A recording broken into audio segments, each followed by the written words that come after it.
കാന സല്ലല്ലാഹു അലൈഹി വസല്ലം നബി സല്ലല്ലാഹു അലൈഹി വസല്ലം ആയിരുന്നു തുനീല സ്വംതി ഖലീലൻ വഖില സ്വംത് എന്ന് പറഞ്ഞാൽ ഒരുപാട് നേരം മൗനമായിരിക്കുന്ന ഒരാളായിരുന്നു. മൗനം ഇഷ്ടപ്പെട്ടിരുന്ന ആളായിരുന്നു റസൂലുള്ളാഹി. എവിടെയെങ്കിലും നിന്ന് ചറവറ ഇങ്ങനെ വർത്താനം പറഞ്ഞിരിക്കുക. എന്തെങ്കിലും ഒരു ആവശ്യമുണ്ടെങ്കിലേ സംസാരിക്കുള്ളൂ. ബാക്കിയുള്ള സമയത്ത് എന്തായിരിക്കും അത് ചെയ്യുന്നത്? ബാക്കിയുള്ള സമയം ദിക്റിലായിരിക്കും, അല്ലാഹുവിന്റെ ദിക്റിലായിരിക്കും. ആവശ്യമുള്ളപ്പോൾ സംസാരിക്കും. നമുക്കൊന്നും പറ്റും. നമ്മളൊന്നും ഒരു മണിക്കൂർ കൊണ്ട് മിണ്ടാതിരിക്കുന്നത് ശീലിക്കുന്നത് ഏറ്റവും ലക്ഷണമാണ്.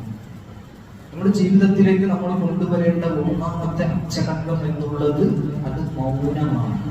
ഇത് ആ സ്വത്ത് എന്നത് നബി സല്ലല്ലാഹു അലൈഹി വസല്ലമയുടെ നല്ല സ്വഭാവമായിരുന്നു. മൗനം പാലിക്കുക.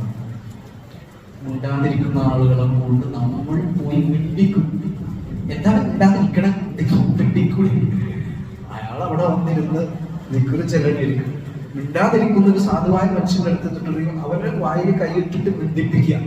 ഇതിൽ മിണ്ടിയില്ലെങ്കിൽ അയാളെന്തോ കുഴപ്പമുള്ള ആളായിട്ട് നമ്മൾ തെറ്റിദ്ധരിക്കേണ്ട. മിണ്ടാതിരിക്കുക എന്നുള്ളത് വേറെ മിണ്ടാതിരിക്കലുണ്ട്, പിണങ്ങിയിട്ട് മിണ്ടാതിരിക്കലുണ്ട്. അതാണ് ഇത്. അതല്ല മിണ്ടാതിരിക്കൽ എന്നുള്ളത് അതൊരു കുറ്റമല്ല. ഒരാൾ മിണ്ടാതെ മൗനമായിരിക്കുന്നു എന്നുള്ളത് അതൊരു കുറ്റമല്ല. അതെന്താണ്? പ്രവാചകന്റെ സ്വഭാവം.